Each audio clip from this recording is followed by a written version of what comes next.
Welcome to the Michigan Out of Doors podcast, presented by Michigan United Conservation Clubs. The Michigan Out of Doors podcast is a proud conservation partner of Jay's Sporting Goods. Jay's has been working with and supporting MUCC for years. Just last month, MUCC hosted our Conservation Policy Board meeting at Jay's and Weber Wildlife and Education Center in Clare, which if you haven't been to is an incredible place. Their wildlife museum genuinely makes you feel like you're in the wilderness and is home to dozens of different species. Jay's carries a large selection of products from hunting to fishing to camping. If you're looking for outdoor equipment, make sure to visit Jay's Sporting Goods in Gaylord or Clare, or shop online at jaysportinggoods.com. So welcome to the Michigan Out of Doors podcast. My name is Tyler Mihai. I'm here with Justin Tomei, Logan Schultz, and Steve Wyndham. Welcome, fellas. Howdy. Hello. So this is going to be a bi-weekly podcast where we're talking all things conservation, going through what MUCC is doing, talking about policy, and obviously talking about, whatever season we're in, all sorts of hunting, fishing, trapping things. And then we'll have lots of cool guests coming on. So I'm really excited, guys.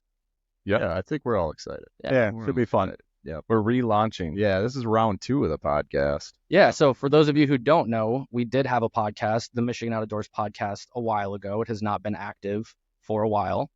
Yep, I was the only voice on that podcast. I know you can talk a little bit about... That's recognizable. Yeah, so we're going to change things a little bit with this podcast, and hopefully it's actually entertaining. Yeah. That's the goal. Yeah. So you're going to be able to find us on all the streaming channels as well, Spotify, Apple Podcasts, as well as our YouTube page. So if you're not already a subscriber to the MUCC YouTube page, make sure and go click that subscribe button so that you can get updates when we drop these on a bi-weekly basis. Yeah, and hopefully on our YouTube as well, there will be lots of other content as we're kind of working on pushing more stuff to you guys. It should start getting populated more often with new videos, new series, and then obviously the video part of the podcast as well. It's going to be a good time. And make sure to become a member of MUCC so that you could be possibly featured on our member spotlight segment that we'll run every now and then. So all members have a chance to jump in studio with us or Zoom in and become part of the conversation here. All right. So let's hop a little bit into policy to start off. Justin, you want to talk through the NRC meeting and what's going to be on the docket there? So shall we real fast jump back and introduce the organization, everybody, maybe who someone is new to the podcast or new to MUCC and understands what we do and how we operate? Why don't you do that, Steve? Yep. I was just going to take it away. So if you're not familiar, Michigan United Conservation Clubs, or MUCC, is the nation's largest, most successful statewide conservation organization. We are a member-based organization that is comprised of over 200 local affiliate clubs, so our hook and bullet, rod and gun clubs, and additionally through our individual memberships as well. And so whether you are a member of a club in your area or you just want to be part of the conversation directly with MUCC, you can sign up to be an individual member or join a local club. All those clubs are listed on our website at mucc.org. You can also join at mucc.org. So our mission at MUCC is to unite citizens to conserve, protect, and enhance Michigan's natural resources and outdoor heritage. We've been doing that, as I said, for over 87 years through our 4 pillars of work: advocacy, education, habitat, and communication.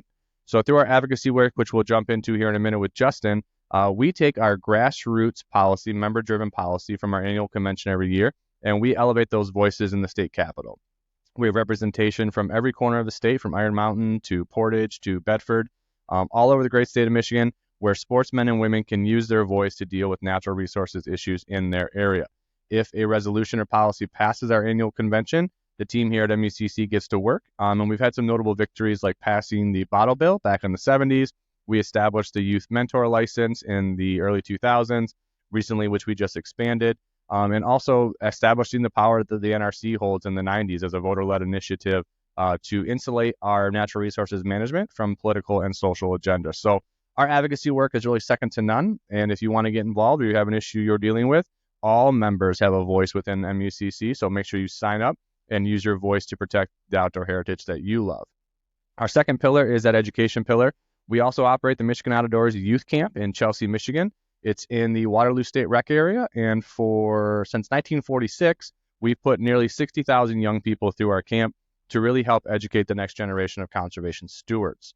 We do that through letting them learn archery, fishing, paddling. They shoot .22s at our camp. They get hunter safety certified through our camp as well. We offer day camp and overnight opportunities, and anyone can get scholarshiped by a local club We have some additional scholarships available as well. But if your young person in your life has an outdoor heritage or wants to start one, we welcome them out to the MUCC Michigan Outdoors Youth Camp. We have students who show up there who have never seen stars or heard crickets at night, and students who took their first buck at the age of 6 or 7. So no matter where you are in your conservation journey, we want to welcome all of our young people ages 9 to 16 out to camp. And we just wrapped up our season, and we'll get into that a little later, but I'll look forward to seeing everybody in summer of 2025.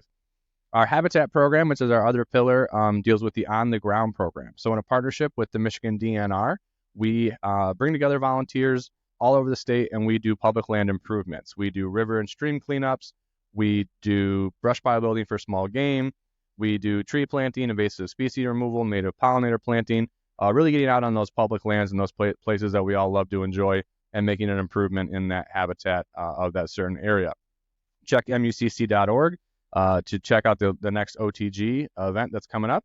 We have about 30 events a year throughout the year, so even into the fall, as you're hearing this now, we have events coming up and somewhere probably in your neck of the woods. Lastly is our pillar of communication. So we also publish the Michigan Outdoors magazine.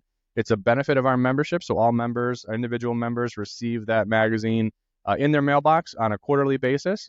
Today, as we're recording, our fall issue is going to be dropping in the next week, so make sure to get signed up and receive that magazine. It is Michigan's premier outdoor journal, telling all the stories and pursuits of Michigan men and women, talking about Michigan-made products, and also just helpful tips and tricks for the upcoming seasons which you enjoy.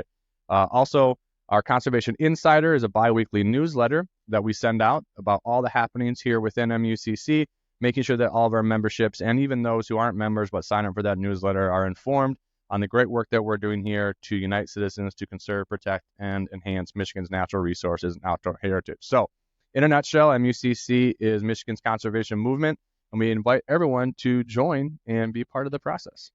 It's like you've done that before. A couple times a day. Yeah.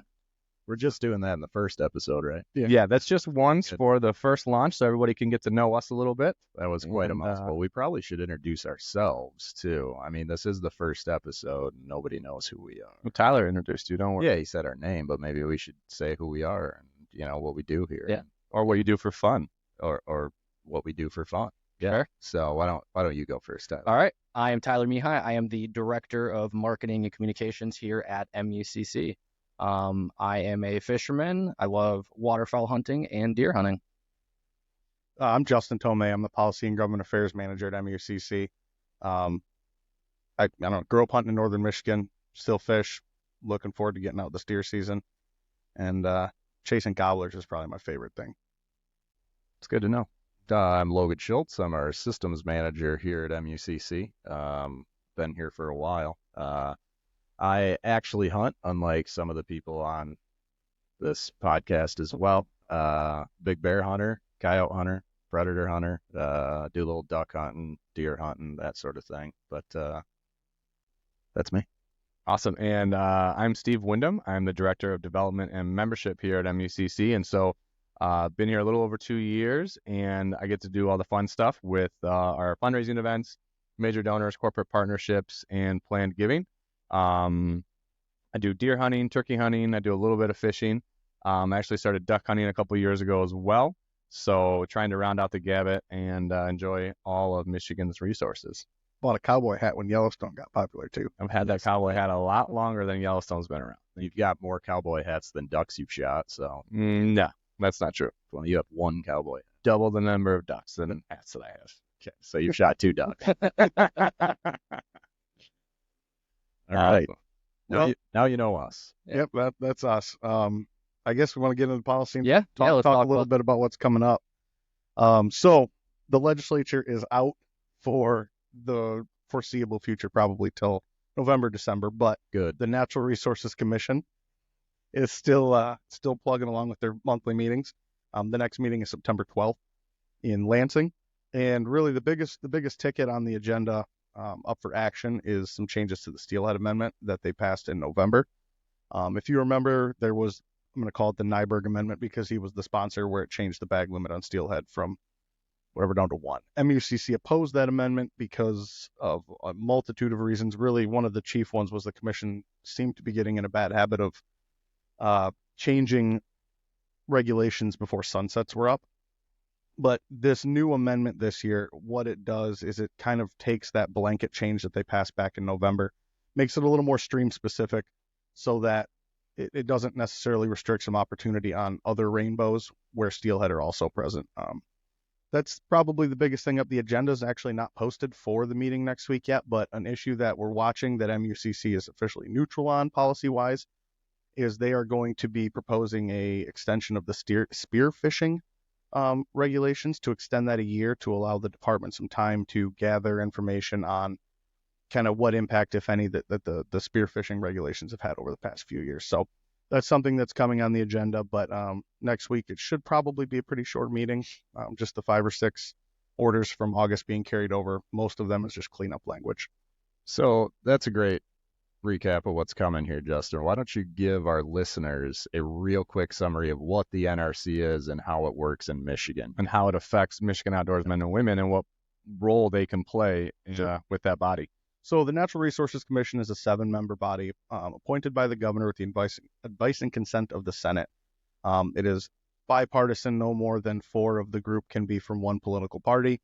There are a couple independents on there as well right now. So the commission, though, has the exclusive authority to regulate the taking of game in the state of Michigan. So they do your deer regs, your fishing regs, your bear regs. They do all of it.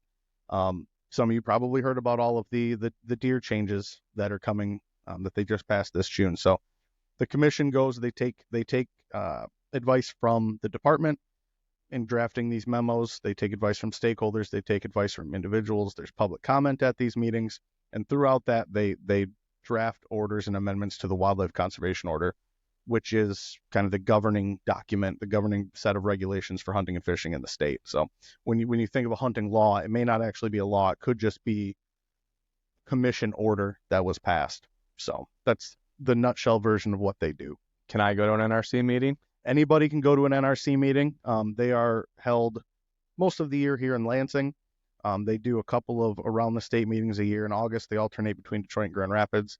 In October, they tend to go to the UP, and then they do a Northern Michigan one as well. So if you are not able to attend in person, which is currently the only way you can provide public comment, you can watch on our Facebook page. I go to all the meetings, stream them all, and we're actually in the process of improving our audiovisual for those meetings as well so that you can kind of hear a little bit better.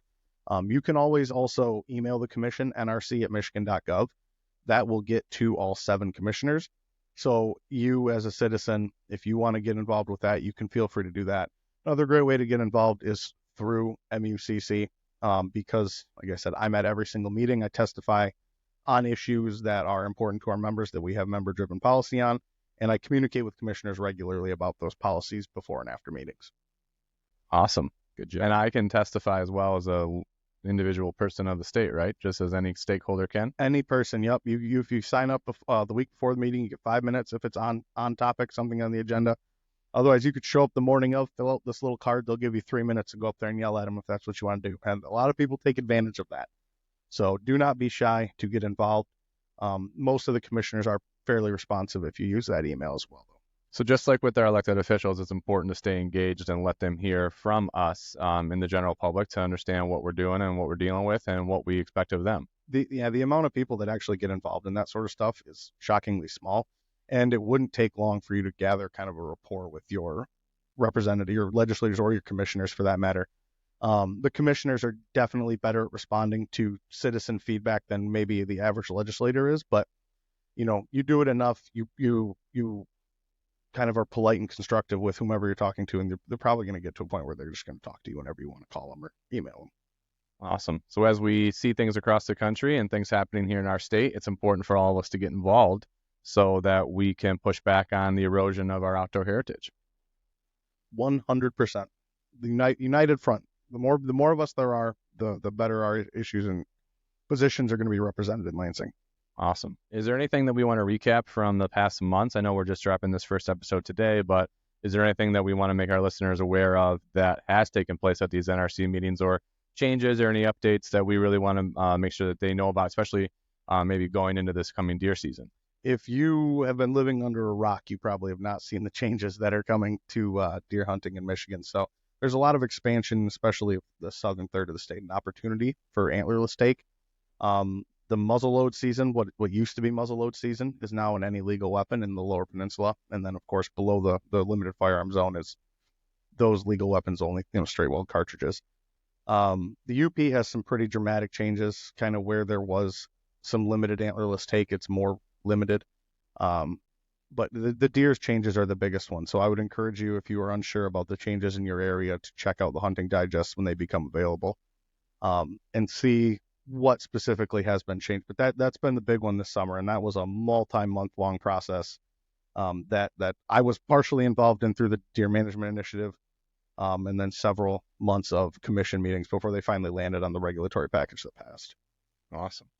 And we have full recaps of those at MUCC.org, correct? Yep. MUCC.org, you go to our about, and I think it's under blog, and you'll find I write a recap and a preview for every single NRC meeting. And then there's one dedicated to the changes for deer season, because it took some time to kind of unpack everything that happened, because it was a lot of changes specifically in the UP. Awesome. So we're here to keep everybody informed and up to date, and also allow them to have a voice. Justin, why don't you jump into kind of how our policy setting process works to let people understand why and how MUCC can elevate their voice and help them deal with those issues that is going on. I mean, MUCC is very unique in terms of the stakeholder groups, because as the policy guy, the only full-time policy staff here at MUCC, I get zero say in what we advocate on. Any member, whether you're a member of an MUCC affiliate club or an individual member, has the ability to draft a policy resolution. I can assist with that should you need it. And then we have 3 quarterly meetings a year, the 4th one being our annual convention, where these resolutions are vetted. And they're vetted just to make sure that they're within the scope of the mission, genuinely well-written, factually accurate, things like that. Then they go to convention, where a larger representation of our membership votes on them. If it requires me to do any lobbyable hours, it takes 2/3 supermajority to pass convention. Once it passes convention, then that is our marching orders. That is then something that we are allowed to work on. So any member, whether you're the $35 individual member, $1,000 life member, or club member through an affiliate club, you have that power should you choose to wield it. And that annual convention is a pretty fun event, because we bring together all of those club leaderships and voting delegates, as well as individual member delegates that hold and carry votes. And it's pretty cool to see this stuff debated and be a part of the process that really, as you said, gives MUCC their marching orders, and really helps establish our legislative priorities for the next couple of sessions. So be tuned in for March of 2025. We're going to be up at Treetops in Gaylord, so pretty central to the both Upper and Lower Peninsula. Treetops is a really great resort, and so you'll be seeing registration go live near the end of this calendar year for that convention. And you're going to have one more policy board meeting in December to submit any resolutions that you want to get on the floor, and have them kind of be tweaked and edited and adopted, and then the membership can vote, and if it gets through, we'll get to work on it. Yeah, and something to throw out too, I mean, as we're seeing on social media, I mean, like a big thing we're talking about right now is APRs, right? That's something a lot of people are always talking about. And there's obviously, with something like that, it's such a polarizing view where either you're very for APRs, you're very against APRs, whatever that is, and then all of these decisions that the NRC are making. There's never been a better time to join MUCC and actually have a place to voice your opinion. There's a lot of people that are going to social media, and that's where they want to have that debate and discussion of, well, I'm very for this or I'm against that. But in reality, you're not making a difference on social media. The only true way to make a difference, and the best way, is to join MUCC, have a platform to express your opinion on a matter, and then actually be able to do action with that. So just another reason to join MUCC. I joke with folks and say that my job's to talk to politicians so that you don't have to. So take advantage of me if you want to be involved, but maybe aren't a frontlines person. That's why we're here. But it's so much easier to just complain on Facebook. And more fun. Yeah. I could do it from my living room. You can get your thumbs going. Tie me 2 thumbs here. Me too. Absolutely. Yep.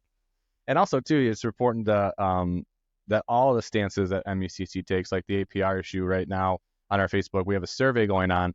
That is not in any way to enhance or dictate MUCC's stance on APRs, but it's just to get a general sense of the greater public and also invite them to join, so that whether or not they agree or disagree with some stance or position MUCC takes, it's important that all the membership actually have a say. And if there is something about MUCC that you'd like to see happen, You just got to work with Justin and get a resolution submitted, and it can go to the convention, and the body can debate it there. So we are an organization of the people, for the people, by the people. So, some examples of the resolutions that have come forward this year. We had expansion of straight walled cartridges, allowing bear hunters that are using bait to put their tree stands up a little earlier in the season so that they don't have to interfere with their active bait sites. White-tailed deer baiting was actually on the agenda, expansion of spearfishing opportunities. So, we do everything. Don't be afraid to call and ask about a resolution, to write it. You can write it about anything as long as it's relevant to our mission to conserve, protect, and enhance Michigan's outdoor resources and natural heritage. Yeah, and I think there's probably a lot of casual hunters or fishermen out there too that, care about these issues, but they're not passionate enough or not involved enough that they... Or just busy with their life. Yeah, and you're out at the bonfire having a beer with your friends, and you're talking about, well, I wish baiting was legal, I wish APRs, I wish this stream was open, but they don't know where to go from that, right? They just have those conversations, they want to complain, they don't know how to change anything. Again, this is the place where you can actually take those opinions and do something with it and actually make a difference. Force multiplier. Yeah, and I mean, one of the greatest examples that I like to talk about is the youth mentor license, which I kind of referenced earlier. But, when we were all kids, you had to be 12 years old to even take hunter safety. And then you had to be 14 to carry a firearm in the woods by yourself. And really what we did in the 2000s was, and this came from just an individual member. So one of currently now our board president, but at the time he was just a member, and he was sick and tired of the state telling him when he could take his children and his relatives into the woods with him.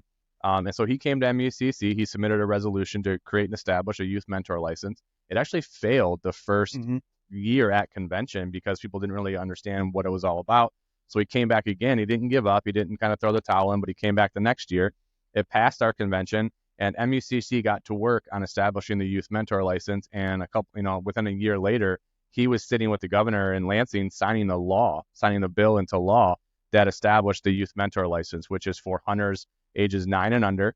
And so now it's about ability instead of age, and you get to help start your young person's outdoor heritage at an earlier age when they're ready to get in the woods and they're to start taking, their harvest. And so that allows us to, get people out at a younger age, get them more ingrained in the hunting culture. And then, it's not about waiting. Now they have to be within arm's reach of a licensed hunter. But at the same time, you get to get out there and start early. And then you have that apprentice license you can utilize for 2 years, and then you have to get hunter safety certified to be a licensed hunter. But also that apprentice license is really neat because it allows new adult hunters to get into the game. So if you have a brother, a sister, a relative who would like to try hunting, you can get them that apprentice license at an adult age, allow them to try it for 2 years, and then once they get the itch and the bug, they can get certified and be a licensed hunter after that. So lots of cool stuff that we work on. The Michigan Outdoors podcast is proud to partner with Domain Outdoor. Domain hand selects the highest quality seeds and ingredients so you can be confident when you choose Domain, you're choosing legendary products, performance, and customer support. I personally use Comeback Kid in my food plot, which is a cold season, perennial, and annual mix. I've had great success with it, and I highly recommend it. MUCC members get an exclusive discount at domainoutdoor.com with promo code MUCC10 for 10% off their order. Again, that's MUCC10 for 10% off your order. With Domain Outdoor, turn your property into a domain. This is your land. Awesome. Now I just got to get some land. Yep. So that's the next step. Yeah, and that's actually good to point out that there's a lot of other discounts or value in becoming a member of MUCC, and Tyler and I are working on more. Onyx just hopped on board to give our members some discounts there and some trial memberships, and we'll be building out some more partnerships to help the MUCC membership hold a little more value and get all of our members a couple sweet deals. Yeah, and if you guys ever, any of our listeners, if you ever have brands or companies that you want us to work with or partner with, make sure you shoot someone an email. You can email info@mucc.org and give us recommendations, or message us on Facebook or Instagram and say, hey, this is a great Michigan-based company. We'd love to see you guys partner with them or work with them. We're always looking for new companies to partner with. Definitely. All right. So let's talk about, we're finally at that point where hunting season is getting close. Goose and teal Already started. We're getting very close to deer season. Let's walk through and 28 days to archery opener. right as we're recording. Yeah, at time of recording.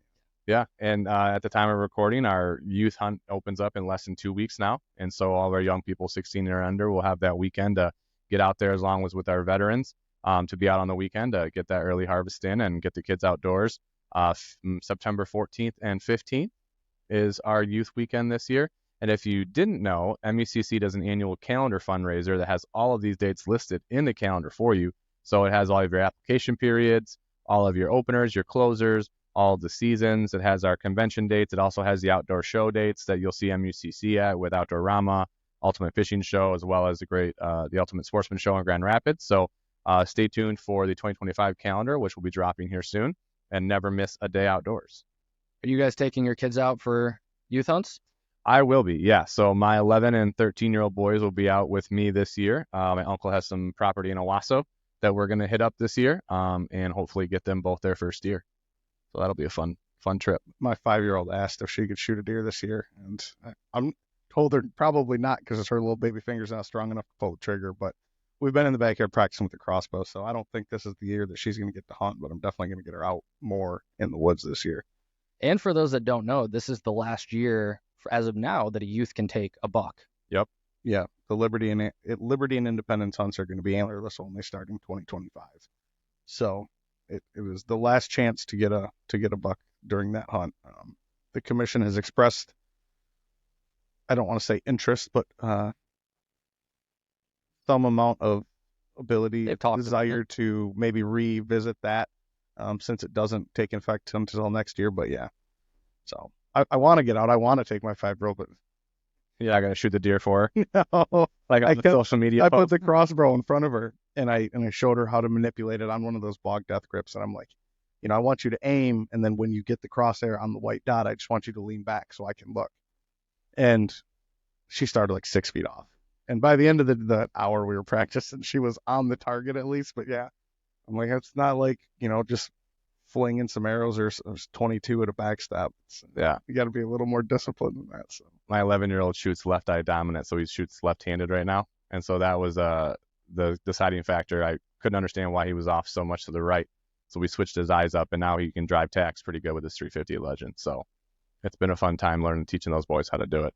Actually, my younger boy got hunter safety certified before my older one did, so he's itching to get first shot at a buck this year. have they been behind a gun before? Oh, yeah. Yep. We go shoot and we do practice, and so they're pretty comfortable. In a hunting situation?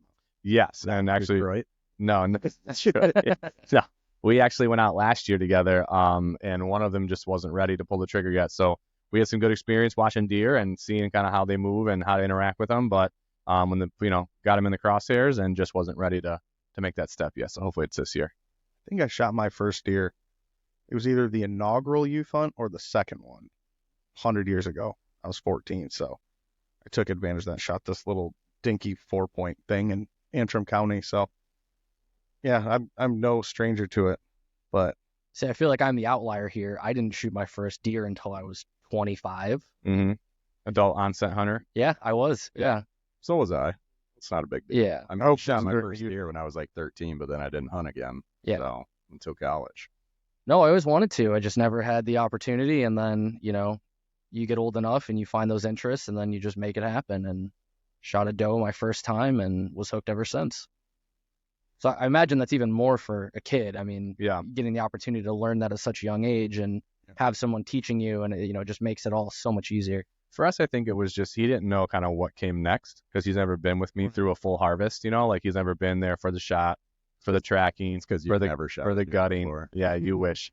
And so just to be through that whole process, I think he was a little worried about like, when I do this, what happens next? Well, because pulling the trigger is easy. yeah, Yeah, All the work starts then. yeah. I think he's still a little less confident in their actual ability to aim. I mean, they can shoot really well at the range, but I think when you get an animal in the sights, he's just a little more, The adrenaline. I don't want to miss, I don't want to wound this. So you got to build that confidence up, and hopefully it's this year.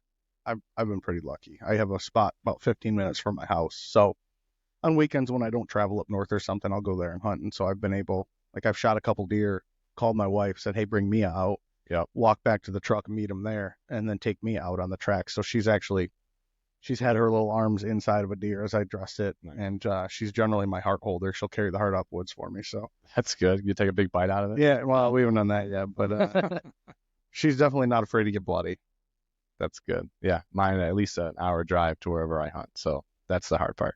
It would be tough. But deer's not the only thing opening You're right. in the next 2 weeks. There's 2 deer openers in the next 2 weeks. Yeah, but also small game. Early antlerless. Small game opening as well. Squirrel opener. Bear season opens as well. Bear season. Yep. Do you have a tag this year? I do not have a tag this year. Oh, bummer. No, it's a lottery system, you know. Yeah. Well, every few years I get a tag, but not this year. No. You got points, Tyler? No. For bear? Nope, not yet. Boy, that's dumb. Should be put in every year. You got points, Steve? Yeah, oh yeah. And my kids have almost as many as I do. I bought their youth mentor license when they were little. And so 2 of my kids have 6 points on each bear and elk. So I've been building their points because You got. I have 6 as well. So I've got 6 points on bear and 6 points on elk. So I think bear is one of the more intimidating ones from, a new hunter like myself, because even if I drew a bear tag, it's like, what am I going to do with this? It's like I wouldn't even know how to start. You know what I mean? For the average casual hunter, because I do feel like bear hunting is maybe a step above deer or duck. There's more of a barrier to entry. Yeah, it's more intense. You can't do it out in your backyard, in the field behind your house. Most people. I guess some people can, but no, you gotta bait consistently and everything else to get them to show up. Yep. And that's a tough thing for a new hunter to just jump into if you don't know anybody. Well, and not for myself, but I would imagine a lot of people too are just intimidated by the idea of a bear. Well, yeah. You know what I mean? It's like, sure they are. Yeah. I'm not worried about a duck, but when I'm hunting a animal that can kill me, oh yeah, it's a little bit of a different feel. It is. It's like, it's kind of like that with all predator hunting too. Not that a coyote's going to kill you, but it's the same thing. It's a lot different than shooting a deer. Then we still have early goose and teal. That's been open for a few days as of recording. I'm sure nobody in this room has done that yet. I'm going to say I haven't been out doing that. I was watching house football all weekend. Yeah. No. I will be getting out this weekend, hopefully getting some geese. I know one of our board members, Todd, he went out this weekend out on Saginaw Bay. Mm-hmm. Yeah. So he was launching his boat Friday afternoon, getting it ready to go out Saturday. My first hunt this year, if I don't get my kid out during the youth hunt at all, will be early antlerless. But the plan, I think, is to squirrel hunt our way to MUCC for deer camp. So we'll go fun. Yeah, go hit a few spots that I have in the Manistee National Forest. Try and see if we can get some squirrels, because I see hundreds of them when I'm turkey hunting, and then I go there in the fall and they're not there. But and then go up to deer camp with my buddies. So here's a question: how many squirrels a year do you guys eat on an average year? A couple on an average year, and probably most of them at fundraisers and wild game dinners. More than one. So it's over 0. Yeah, that's what. Yeah. It definitely is more than 0. They just take so much time to process that it's like, I don't know if this is worth it. I think it's an underrated meat, though. Oh, it's good. Great. It tastes really good. Make it taste good. It's as much a reason to walk around the woods with a gun after deer season's over as anything. So it's also good for young people too. Instead of having a kid sit still in a deer blind and tell them to quit moving and be quiet, you can get them out in the woods and they can practice carrying their firearm. They can get a couple shots off. And so that's one of the big things I'm going to do with my boys, and even my 7-year-old maybe this year, is that we'll get out and do some more squirrel hunting, just that small game stuff that keeps them active and, gets them ingrained, but not have to keep telling them to be quiet. Yeah. Yeah, I feel like small game hunting is underrated as a whole too, because it's like, it's not something you talk about. You don't go telling stories that Look at the squirrel. Look at You should have seen the tail on this. Yeah, it's not a common thing, but I mean, it's such a fun experience. It's it's easier than most hunting. Yeah, and it can be just as enjoyable, and it's the barrier to entry for it is so much lower because you can go so many more places too. The first time I ever went squirrel hunting was with my dad and my Uncle John near Arbutus Lakes on some state land up near Traverse City. I was carrying a little single shot 410, but we shot 2 squirrels that day, and we picked them up, and they had folds and like skin rolls. They looked like a Shar-Pei dog. They're fat. They looked like a Shar-Pei dog, and like also had mange. And we didn't know what the hell it was. So my dad sent them to Michigan State. We didn't eat them. And Michigan State sent back something called squirrel pox. That's not the good part of the story. But squirrel pox can transmit to other animals. No, we're getting the good part. And the funny part is it had under the knee crops, he said cause of death, and it's a fast-moving lead projectile through brain. Nice. Yeah. So that was my first ever squirrel hunting experience, and I was 14, so it was 20-something years ago. Well, there's just an abundance of it. There's Yeah. all kinds of state game areas, and you need like a little shotgun or a 22, and you can get out there and start harvesting some game. You know what I'd pay a lot of money to do? If I could get, say, a 4-hour permit to walk through Michigan State's campus with a 22, you know how many squirrels, you know how much meat? Those are the biggest squirrels. That's not meat, dude. That's fat. It doesn't matter. Chungus squirrels. Those are huge. They are so big. Those are big. That's like city squirrels, but you don't want to eat those because they're eating garbage. Yeah. Wouldn't know. Don't live in one. Yeah, I know. What's next? Justin, you want to talk about where you are heading Yeah. this week? So my big, not necessarily hunting experience that I get to do is I'm fortunate enough that the Michigan Trapper and Predator Callers Association, who is a great partner with MUCC and an affiliate club, they're sending me to Trappers College. So I've always wanted to learn how to trap, and I'm going to get to go and do like a week-long, in-depth, intensive trapping course from like 8 a.m. to 10 p.m. every single day for a week. Come home with at least a basic knowledge of how to start trapping. And I really want to get out there in this winter with my daughter and trap some coons and coyotes because we want matching coonskin hats. So that I'm leaving on Saturday morning, and I'll be gone for 7 days. And our CEO, Amy, went last year, and she had a blast. She learned a lot. But it is no joke. It is an all-day thing. What kind of stuff did they tell you to bring? Like, what kind of equipment did they tell you that you had to bring along? So they if you have your own traps, they tell you to bring your own traps, a whole suite of them. But they have everything that I need there, basically. So for me, it's just outdoor gear, boots, waders, because you'll do some water trapping. So, but I mean, I'm going to come home with books. I mean, there's like full-blown lectures in the evening. Yeah. Like lectures start at 7 p.m. after dinner and go for a few hours. So it's a whole thing. You set up. I think they even do some snare trapping. They do everything. Beaver. I think a couple people caught a beaver too last year. Are you doing it here in Michigan? No, it's in northern Indiana. So it's Okay. all done in research permits in northern Indiana because it's most of the stuff's out of season. Yeah. So they do it on research permits. And I think the universities get everything from it. I don't get to bring home any pelts or anything like that. But I mean, it's everything from dyeing and waxing your traps, setting your traps, running the line, skinning, fleshing, drying. I mean, it's the whole thing. It's I don't know. I'm pretty freaking stoked for it because I grew up hunting and fishing, but I've never known anyone that trapped regularly that could kind of mentor me. So I'm really excited to kind of get this primer on how to do it. So once that's done, then it's immediately just deer mode. But I'm pretty stoked to go for it. Can be the long time away from the family, but I think it'll be worth it because something new that I get to do with the kid when I get home.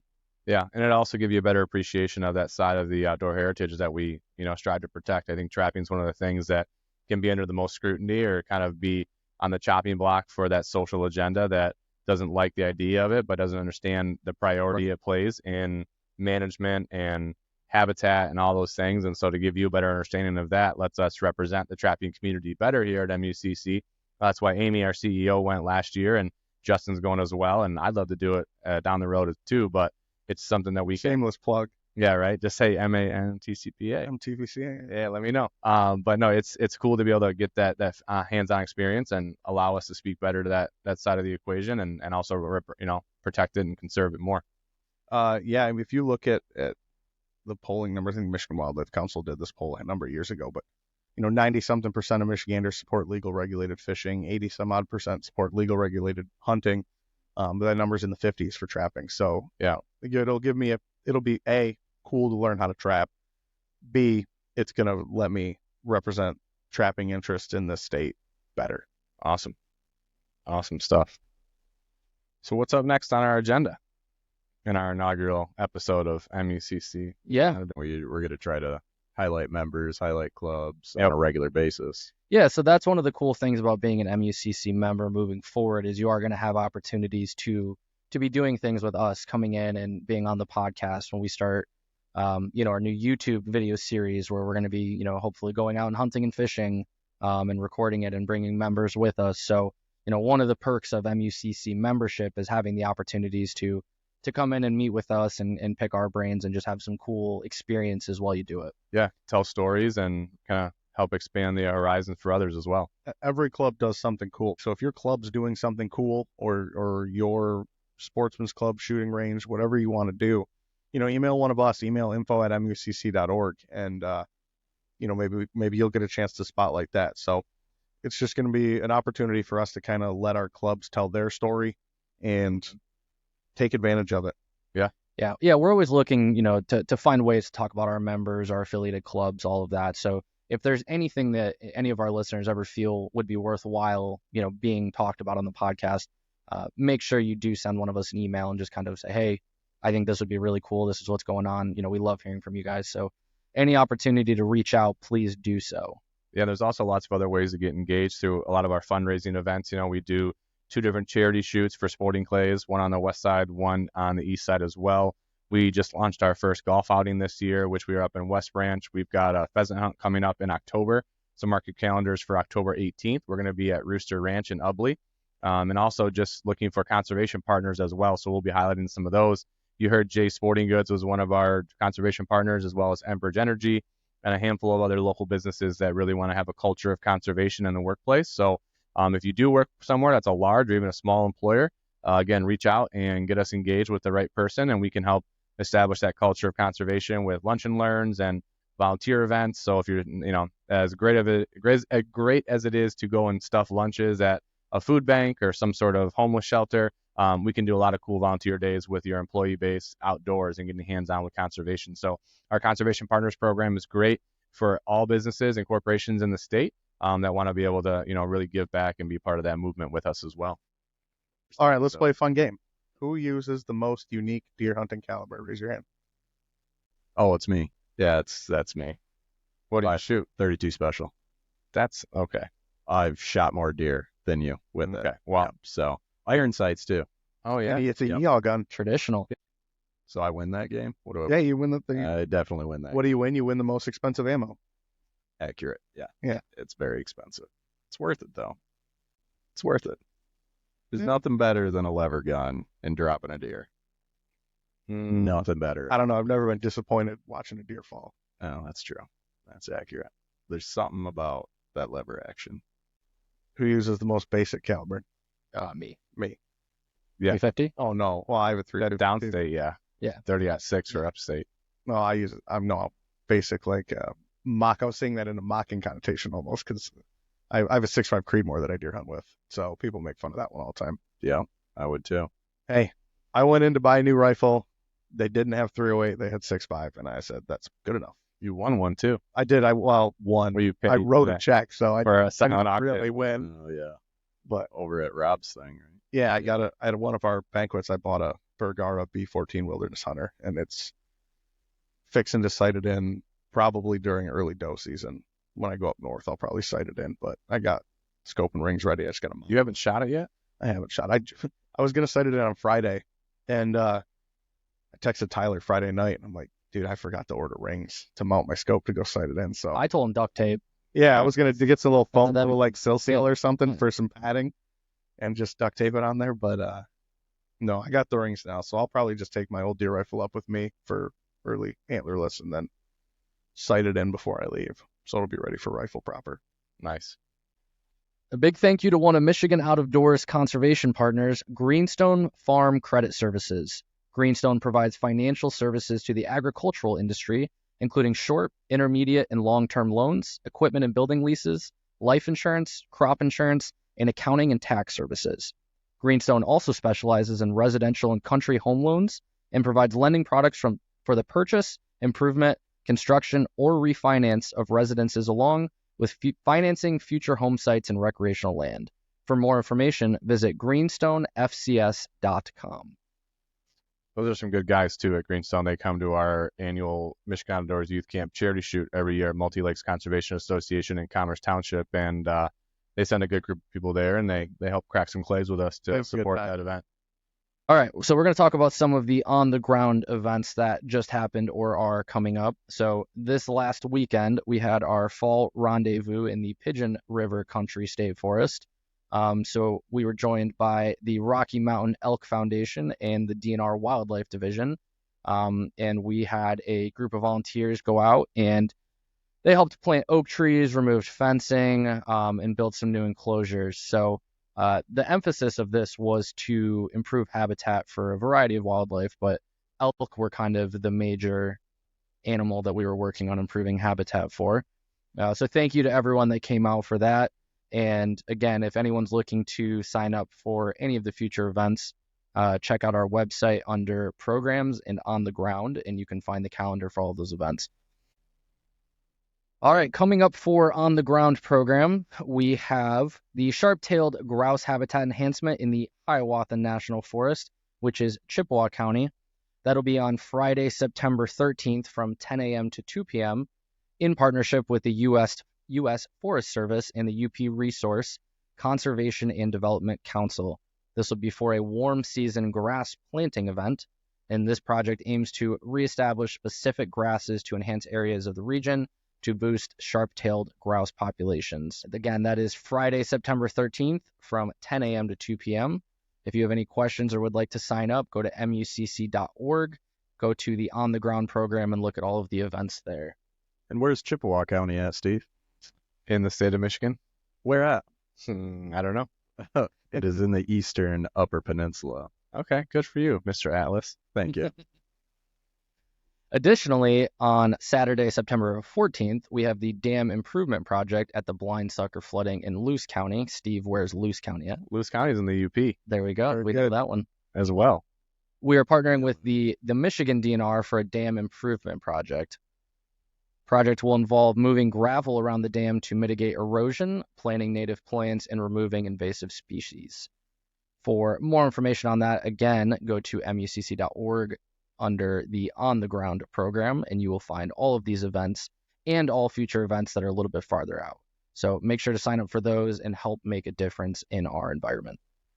And then also coming up for events, Steve, you want to talk about Rooster Ranch again? Yeah, we mentioned it a little earlier, but Rooster Ranch is going to be our final fundraiser of the year.